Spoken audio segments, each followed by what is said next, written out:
There's a new global race happening right now, but you're not going to see it on any racetrack.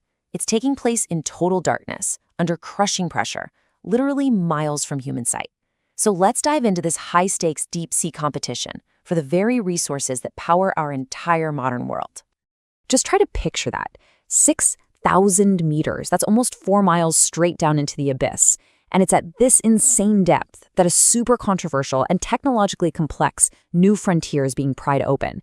The goal? To mine the ocean floor, and really, to secure the future of technology itself. And just recently, one country took a massive leap forward in this race. Let's take a look at what just went down. Way out in the Pacific, near the remote island of Minamitorishima, this is within Japan's own territorial waters, a Japanese team pulled off something nobody had ever done before. For the first time ever, they successfully pumped mud packed with valuable minerals from 6,000 meters below the surface. This isn't just some small lab experiment. This is a huge proof of concept. And you can bet the official reaction was immediate. Japan's prime minister called it a world's first, which tells you everything you need to know. This isn't just about science, it's about national security and economic independence.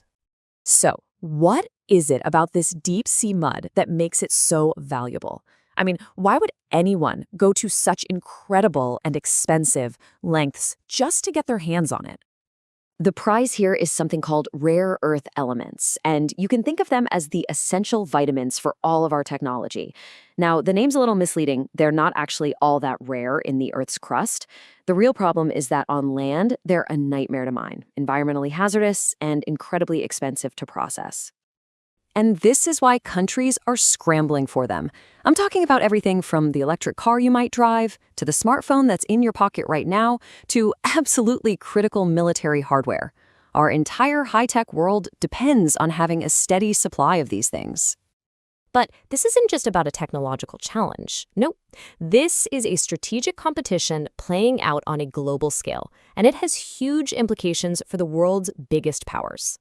So here's the bottom line. China has had an iron grip on the rare earth market for years, and Beijing has shown time and again that it's willing to use that control as a weapon, even cutting back on exports just last year. Well, that created a massive vulnerability for countries like Japan, the US, and the EU, and it basically forced them to find their own independent sources. And in a direct response to that pressure, a new alliance was born. Japan, the United States, and the European Union have officially partnered up, specifically to break free from this dependency. Japan's deep sea project, yeah, that's a huge piece of their strategy to gain resource autonomy. But look, successfully sucking up some mud is one thing. Running a full-scale commercial mining operation miles under the sea is a whole other story. This entire idea is loaded with massive challenges, from mind-boggling costs to some really tough environmental and ethical questions. Let's be real, this is a gigantic gamble. The costs are astronomical. We're talking potentially billions of dollars. And the technology to operate reliably at those depths for long stretches of time, it just isn't there yet.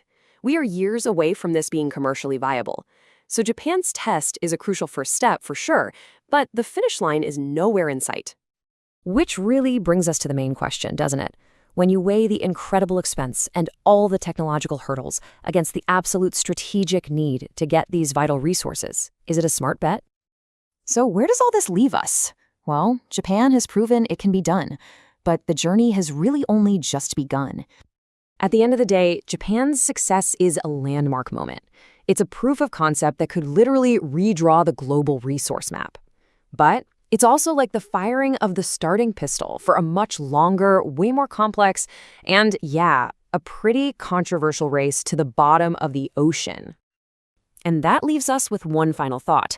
We've all heard stories about the gold rushes that transformed nations and built fortunes on land. So as countries now look down into the depths for the building blocks of the future, you have to ask, are we about to witness the dawn of a new deep-sea gold rush with all the riches and all the risks that come with it?